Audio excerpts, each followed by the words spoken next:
Hello students, कैसे हैं आप सब। चलिए आज शुरू करते हैं एक्सरसाइज 3.1 का क्वेश्चन नंबर सेकंड। इससे पहले पिछले वीडियो में हमने देखा था question number 1। So what the question number second is on comparing the ratios a1/a2, b1/b2 and c1/c2 find out whether the lines representing the following pairs of linear equations intersect at a point or parallel और coincident. Okay, so this we have to find out कि ये जो lines जो हैं इनका ratio जो बनेगा ए eight intersect at point होगा या फिर पैरेलल लाइन होगा या फिर कोइंसिडेंट होगा, ये हमें पता करना है। तो हमें पता है इंटरसेक्टिंग कब होता है, उसके रेशियो हमने इंट्रोडक्शन में देखा था, तो वो रेशियो के हिसाब से हमें बताना है। तो जल्दी से हम लोग इसके जो इक्वेशन दिए हुए हैं, equation number first and equation number second, इस पे से हम इसके रेशियोज निकालेंगे। ठीक है, रेशियोज निकालने के लिए सिंपल हमें क्या करना पड़ेगा, ए बी सी की वैल्यू आपको निकालनी है कि ए बी सी यहाँ पे क्या दिया हुआ है। ओके, तो ए बी सी निकालने के लिए सिंपल सा हमें क्या करना है, जो हमारा स्टैंडर्ड फॉर्म है उस स्टैंडर्ड फॉर्म के साथ हम इसको कंपेयर करेंगे। हमारा जो लीनियर इक्वेशन दिया हुआ है हम स्टैंडर्ड फॉर्म के साथ इसको कंपेयर करेंगे। तो यहाँ पे स्टैंडर्ड फॉर्म हमारा a x plus b y plus c equal to 0 होता है ना। यहाँ पे मैं लिख देता हूँ standard form a x plus b y plus c is equal to 0 होता है। ठीक है, तो हमें इस स्टैंडर्ड फॉर्म के साथ हम इसमें ए बी सी को निकालेंगे। तो पहले वाले में हमारा ए जो है A1, दो इक्वेशन है तो A1 और A2 से रिप्रेजेंट करेंगे। A1 इज इक्वल टू 5 है, B1 इज इक्वल टू आपका -4 है और C1 इज इक्वल टू इसमें 8 है। ठीक है, जो सिंपल से A B C यहाँ दिया हुआ है। दूसरा आपका इक्वेशन में A2 आपका 7 है और B2 आपका जो है 6 है और C2 जो है आपका 9 है। अब हमें इसको जो रेशियो दिया हुआ है A1/A2, B1/B2 और C1/C2, इसको हम निकालेंगे। ठीक है, तो A1/A2, ठीक है, और B1/B2 और C1/C2 ये हमें निकालना पड़ेगा। तो इनके रेशियो हम जल्दी से निकाल लेते हैं। जो यहाँ पे वैल्यू हमने निकाली है वो रखना है सिर्फ हमें यहाँ पे। तो A1/A2 हमारा क्या हो जाएगा, मैं यहाँ पे आपके लिए दूसरी पेन से लिख देता हूँ। A1/A2 जो हो जाएगा आपका ये है 5/7। ठीक है, दूसरा B1/B2 जो है -4/6 और C1/C2 8/-9, या फिर हम इसको -8/9 भी कह सकते हैं, माइनस हम ऊपर नीचे लिख सकते हैं।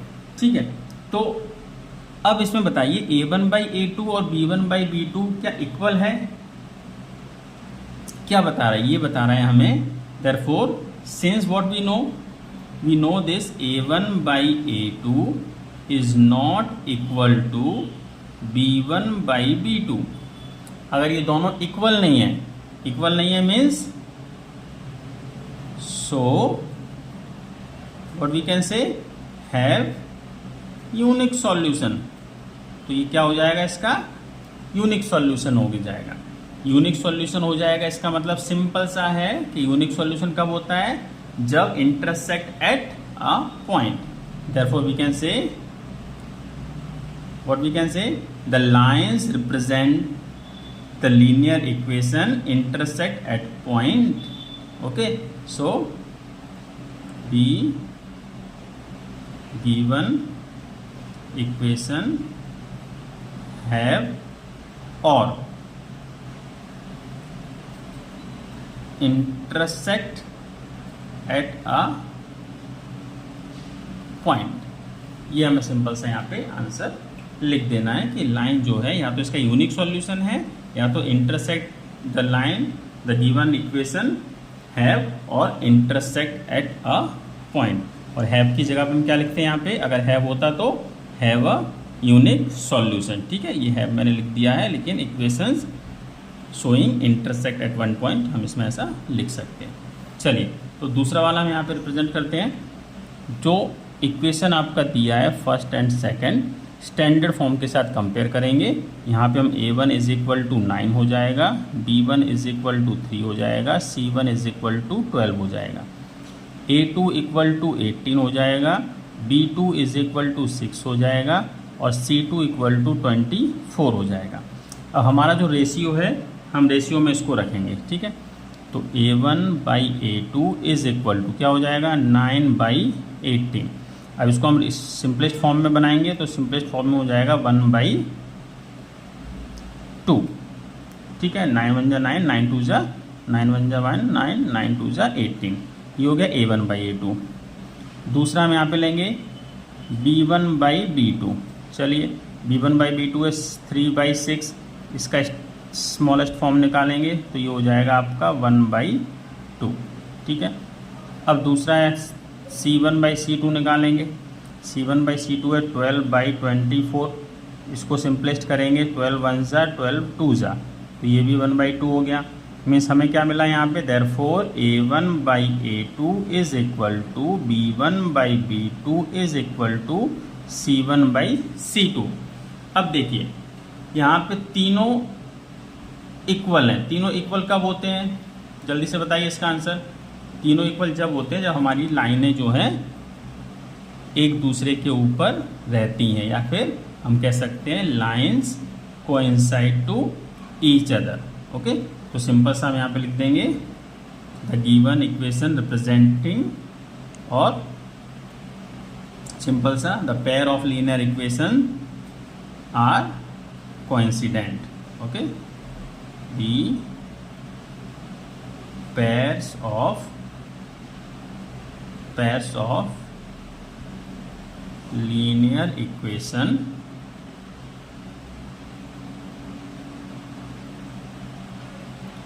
coincident। ये आपका हो गया आंसर। कितना सिंपल सा है, सिर्फ आपको स्टैंडर्ड फॉर्म के साथ कंपेयर करना है और हमारा जो रेशियो हमने इंट्रोडक्शन में देखा था उस रेशियो के हिसाब से आपको बताना है कि ये लाइन किस प्रकार की है, रेशियो क्या फॉलो कर रहा है इसमें। तो linear equations are coincident. Okay, ये आपका हो गया। चलिए नेक्स्ट क्वेश्चन देखते हैं नेक्स्ट पेज पे। Next question number sub question 3, इसमें भी हमें ऐसे ही करना है। A1 is equal to C, B1 is equal to -3, C1 is equal to 10, A2 is equal to 2, B2 is equal to -1। यहाँ पे कुछ नहीं है मतलब -1 है, और C2 इज इक्वल टू 9। अब देखिए यहाँ पे A1/A2 करेंगे तो क्या हो रहा है 6/2। इसको हम सिंपलेस्ट करेंगे तो 2 1 जा 2 3 जा, तो इसका आंसर आ जाएगा 3/1। B1/B2 ये आपका क्या हो रहा है -3/-1, इसको हम कैंसिल कर देंगे माइनस माइनस, आपका आंसर बचेगा 3/1।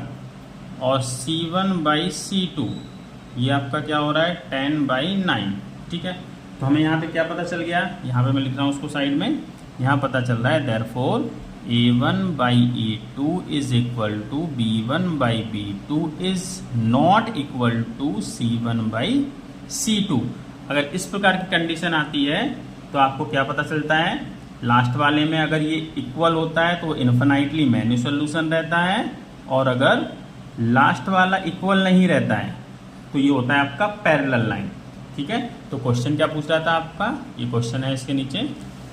क्वेश्चन हमारे पास था कि ये पैरेलल लाइन है या फिर कोइंसिडेंट लाइन है या तो इंटरसेक्टिंग एट पॉइंट है या तो यूनिक सॉल्यूशन है, ठीक है। तो इसके लिए हम क्या लिखेंगे, सिंपल सा लिखेंगे देयरफॉर दी लाइंस शोइंग और lines represent, what line represent the linear equation are parallel, means they are not meeting to each other, ठीक है। तो ये आपका सिंपल सा आंसर हो गया इस क्वेश्चन नंबर 2 का। वीडियो अच्छा लगा है तो लाइक कीजिए और अपने दोस्तों के साथ शेयर कीजिए। Thank you. जो क्वेश्चन नंबर 2 हमने देखा था लास्ट वीडियो में वो भी ऐसा ही था और ये क्वेश्चन नंबर 3 भी ऐसा ही है। हमें क्या करना है, on comparing the ratios A1/A2, B1/B2 and C1/C2 के रेशियोज को कंपेयर करना है। और लास्ट क्वेश्चन में हमने बताया था कि जो लाइंस के सॉल्यूशन है वो इंटरसेक्ट एट वन पॉइंट होता है, मैनी पॉइंट होता है, कोइंसिडेंट होता है, या तो फिर पैरेलल लाइन आता है, इसमें नो सॉल्यूशन होता है। ठीक है, अब इसमें हमें बताना है कि जो सिस्टम है ये आपका कंसिस्टेंट है या फिर इनकंसिस्टेंट है। ठीक है, तो मैं आपको बता देता हूँ, इंट्रोडक्शन में देखा था कि कंसिस्टेंट मतलब होता है कि या तो लाइन इंटरसेक्ट करनी चाहिए या तो लाइन एक दूसरे के साथ चलना चाहिए। ठीक है, या तो लाइन एक दूसरे के साथ चलना चाहिए, ओवरलैप होना चाहिए। और इनकंसिस्टेंट का मतलब होता है कि लाइन जो है वो पैरेलल हैं। ठीक है, ये आपका छोटा सा इंट्रोडक्शन था। अब हमें इसका A1/A2, B1/B2 और C1/C2 का रेशियो निकाल के हमें ये सिंपल सा बता देना है। तो चलिए हम यहाँ पे निकालते हैं, ये तो आपको आता है निकालना। A1 = 3 है, B1 = 2 है, C1 = 5 है, A2 = 2 है, B2 = -3 है, C2 = 7 है। अब रेशियो को कंपेयर करेंगे, A1/A2 = 3/2, दूसरा है B1/B2 = 2/-3 एंड C1/C2 है आपका 5/7। अब देखिए यहाँ पे A1/A2 और B1/B2 ही इक्वल नहीं है, एक माइनस में एक यहाँ पे पॉजिटिव है, और यहाँ पे न्यूमरेटर और डिनोमिनेटर भी इंटरचेंज है, मतलब ये दोनों इक्वल नहीं है। देयरफॉर वी कैन से A1/A2 is not equal to B1/B2. Therefore we can say, what we can say here, our system is consistent. Okay, ये हमारा इसका आंसर हो गया है।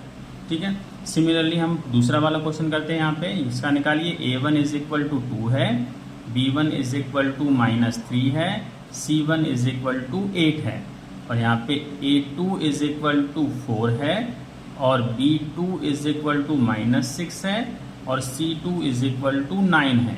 अब यहाँ पे हम रेशियो को कंपेयर करेंगे, A1/A2 = 2/4, इसको हम सिंपलेस्ट करेंगे तो ये हो जाएगा 1/2। B1/B2 = -3/-6 है, इसको भी सिंपल करेंगे, माइनस माइनस कैंसल, और 3 1 जा 3 2 जा हो गया, तो इसका आंसर भी 1/2 आ गया है। नेक्स्ट C1/C2 करेंगे तो ये 8/9 है, जो कि सबसे अलग है। यहाँ पे हम बता देंगे, since what we have, A1/A2 = B1/B2 is not equal to C1/C2, तो हम क्या कर सकते हैं यहाँ पे, आवर सिस्टम इज कंसिस्टेंट और इनकंसिस्टेंट। ये तो पैरेलल लाइन आ गया, पैरेलल लाइन आएगा मतलब हमारा ये इनकंसिस्टेंट है। ठीक है, तो ये आपका सिंपल सा सॉल्यूशन है, जैसे हमने क्वेश्चन नंबर 2 में किया था ऐसा ही इसमें करना है, सेम टू सेम, सिर्फ हमें यहाँ पे कंसिस्टेंट और इनकंसिस्टेंट आपको बताना है। चलिए इसके बाद हम लोग करते हैं नेक्स्ट क्वेश्चन नंबर इसका 3rd एंड 4th। चलिए क्वेश्चन नंबर 3rd और 4th हम लोग इसका करते हैं। तो क्वेश्चन नंबर 3rd यहाँ पे दिया हुआ है, ये देखिए, A1 = 3/2, B1 = 5/3 and C1 = 7, A2 = 9, B2 = -10, C2 = 14। ठीक है, सिंपल है, ज़्यादा कोई कठिन नहीं है इसमें। अब क्या करेंगे, कंपेयर करेंगे, रेशियो A1/A2 करेंगे तो ये हो जाएगा 3/2/9। इसका हम रेसिप्रोकल लिख देंगे यहाँ पे, 3/2 इंटू, यहाँ पे कुछ नहीं है मतलब 1 लिखेंगे तो ये हो जाएगा 1/9। इसको सिंपल बनाएंगे, 3 1 जा 3 3 जा, ये हो जाएगा 1/6। चलिए अब देखते हैं, B1/B2 = 5/3/-10/1, कुछ नहीं है नीचे तो 1 हो जाएगा, है ना।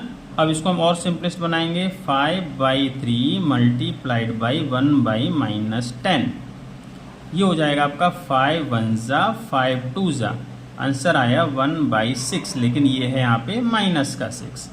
दूसरा है आपका C1/C2 इज इक्वल टू 7/14।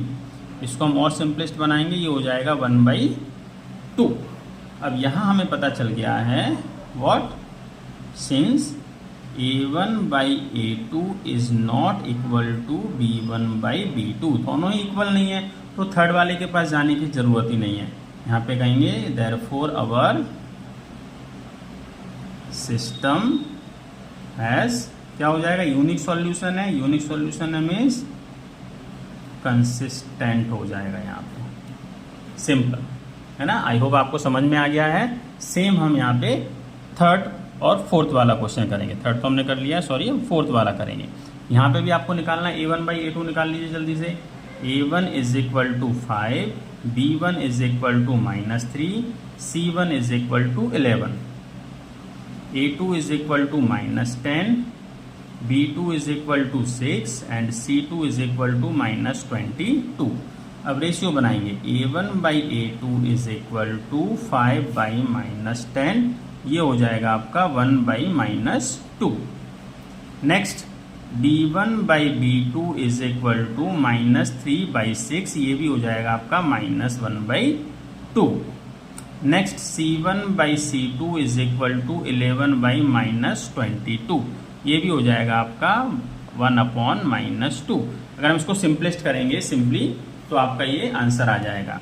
ये हो जाएगा 5 1 जा 5 2 जा, 3 1 जा 3 2 जा, 11 1 जा 11 2 जा। तो इस प्रकार से ये हमारा आंसर आ गया। हमारा आंसर क्या आया यहाँ पे, since A1/A2 is equal to B1/B2 is equal to C1/C2, तीनों इक्वल हैं। देखो तीनों इक्वल हैं, तो ये इसका मतलब हो गया कि हमारा सिस्टम जो है, our system means what the given, that system has coincident है। कोइंसिडेंट है मतलब ये कंसिस्टेंट हो गया हमारा सिस्टम यहाँ पे, ठीक है। तो आई होप आपको समझ में आ रहा है ये, और अगर आ रहा है तो इसको लाइक कीजिए, अपने दोस्तों के साथ शेयर कीजिए और चैनल को सब्सक्राइब कीजिए, ताकि आपको आपके सॉल्यूशन मिलते रहें, क्योंकि प्रॉब्लम आपका मेरे लिए और मेरा सॉल्यूशन आपके लिए। Thank you. हेलो दोस्तों, स्वागत है आपका योगी क्लास में। हम लोग कर रहे हैं क्लास 10th का चैप्टर 3 एक्सरसाइज 3.1 क्वेश्चन नंबर 5। इससे पहले हमने बाकी के क्वेश्चन देखे थे पिछले वीडियो में। इंट्रोडक्शन आप लोग देख लीजिए, इंट्रोडक्शन देखेंगे तो ज़्यादा समझ में आएगा। अब क्वेश्चन है आपका, half the perimeter of A rectangular garden. तो रेक्टेंगुलर गार्डन है, तो आप पहले रेक्टेंगुलर गार्डन बना लीजिए। ये सिंपल सा आपका रेक्टेंगुलर गार्डन ऐसा रेक्टेंगल होता है। अब इसमें दिया क्या, whose length is 4 metre more than its width. तो इसकी जो लेंथ है ये 4 मीटर ज़्यादा है, किससे, इसकी ब्रेथ से। अब हम इसको मान लेंगे कि इसकी ब्रेथ जो है वो x है, सॉरी, या तो हम इसको x मान लेंगे या y मान लेंगे, इससे कोई फ़र्क नहीं पड़ता है। और ये लेंथ जो हो जाएगी आपकी, इसको हम y मान लेंगे, ठीक है, इसको हम y मान लेंगे। तो y से हमारा ये 4 मीटर ज़्यादा हो गया x से, इतना सा हमें इसमें ध्यान रखना है। अब जो क्वेश्चन ने दिया है कि इसका सेमी पेरीमीटर क्या दिया है हमें, हाफ ऑफ द पेरीमीटर में सेमी पेरीमीटर कितना है हमारा 36। तो हम इस क्वेश्चन के हिसाब से जाएंगे, हमें यहाँ पे करना क्या है। तो पहले तो हम इसको लिखेंगे कि हमने लेंथ को और ब्रेथ को क्या माना है। ये देखिए, let the length be, length क्या लिया हमने यहाँ पे, तो पहले हम इसको लेंथ लिया हमने यहाँ पे y and y metre and breadth b x metre, हो गया m for metre. Okay, simple सा है। अब हमें यहाँ पे क्या करना है, सिचुएशन क्या दिया है, सिचुएशन हमारा दिया है कि पेरीमीटर जो है, पेरीमीटर का आधा 36 है। चलिए तो हम पेरीमीटर का फॉर्मूला लगा लेंगे। पेरीमीटर का फॉर्मूला होता है 2l + b। अब ये पेरीमीटर जो होता है ये तो इसका आधा है, पेरीमीटर का आधा मतलब इसको आधा कर देंगे, और यहाँ पे कितना है ये पेरीमीटर का आधा 36। अब इसके हिसाब से हम इसको सॉल्व करेंगे। तो सिंपल सा है आपका, 2 से 2 तो कैंसिल हो गया यहाँ पे। अब आपका बचा क्या है, जो हम बचा है वो हम लिखेंगे यहाँ पे l + b = 36। और एल और बी क्या था, एल हमने लिया था यहाँ पे वाई और बी लिया था एक्स। या तो हम एक्स प्लस वाई लिखेंगे या वाई प्लस एक्स लिखेंगे, इससे हमारा कोई फर्क नहीं पड़ता है। ठीक है, ये आपका हो गया 36। अब क्या दिया है इसने, ये तो आपका पहला इक्वेशन बन गया आपका। ठीक है, या तो आप एक्स प्लस वाई भी ले सकते थे, इससे कोई बड़ा फर्क पड़ने वाला नहीं है। अब दूसरा क्या लिया है हमने यहाँ पे जो कंडीशन दी हुई थी, वो कंडीशन दिया है कि जो लेंथ है, लेंथ इज इक्वल टू, और ये जो ब्रेथ है, अब जो लेंथ हो जाएगी आपकी वो ब्रेथ से 4 प्लस हो जाएगी। तो हम इसमें 4 प्लस करेंगे, मैं थोड़ा गलती से कर दिया है, ये इसमें 4 को प्लस कर देंगे तो ये दोनों इक्वल हो जाएंगे। ठीक है, अब देखिए हमने लेंथ क्या लिया है, यहाँ पे लेंथ लिया है y और ब्रेथ लिया है x। यहाँ पे हमने 4 को इसमें प्लस कर दिया, तो ये आपकी कंडीशन हो जाएगी। इसको हम वहाँ ले जाएंगे, इसको हम यहाँ ले आएंगे, या किसी को भी आप ले जाइए y, इसको हम यहाँ पे लाएंगे, या तो सीधी सी ये वैल्यू को उठा के हम यहाँ से इसको सेकंड इक्वेशन दे देंगे और इसको उठा के हम इसमें रख देंगे, तो यहाँ से हमें कोई फ़र्क नहीं पड़ेगा। अब क्या करना है हमें, इसको हम सॉल्व करेंगे। तो क्या करेंगे, y की जो वैल्यू आपको मिली है इस वैल्यू को हम इसमें रख देंगे। ठीक है, तो सिंपल सा रखते हैं, put y is equal to 4 plus x in equation first में रख देते हैं। चलिए रख दीजिए इसमें फर्स्ट इक्वेशन में, तो ये हो जाएगा first equation y plus x है, तो y की जगह पे 4 plus x is equal to 36, और एक x तो इसमें पहले से ही था तो वो वाला x में लिखना भूल गया, ये लिख लिया x। ये हो जाएगा 4 plus 2x is equal to 36। अब 2x इज इक्वल टू 36, ये 4 को हम वहाँ ले जाएंगे तो ये माइनस हो गया। ठीक है, मैं यहाँ पे इसको सॉल्व कर रहा हूँ, ये हो गया आपका further 2x is equal to 32, minus कर दिया इसमें से। अब x इज इक्वल टू 32/2, जो कि हमारे यहाँ पे आ गया x is equal to 16, x is equal to हो गया आपका 16, है ना। फाइंड द डायमेंशन, तो बस डायमेंशन हमने निकाल लिया कि x हमारा क्या हो गया है और y हमारा क्या हो गया है। देखिए अब y हमें निकालना है, y जो हमारा x आया यहाँ पे रख दीजिए इसको, y is equal to 4 plus x था हमारे पास, तो y is equal to 4 plus x हमारा क्या आया, 16 आया, तो y इज इक्वल टू हो गया 20, ये हमारा हो गया y। तो सिंपल सा हमें पता चल गया हमारा लेंथ क्या और ब्रेथ क्या है ना। जो लेंथ है वो हमारा 16 है, लेंथ हमारा ब्रेथ हो गया, सॉरी ये वाला हो गया। तो therefore length is equal to 20 metre and breadth is equal to 16 metre. ये हमारा आंसर हो गया इसमें, सॉरी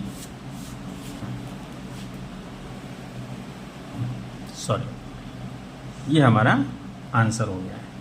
तो सिंपल सा आंसर है, आप भी इस प्रकार से सॉल्व कीजिए और आपका आंसर आ जाएगा। अगर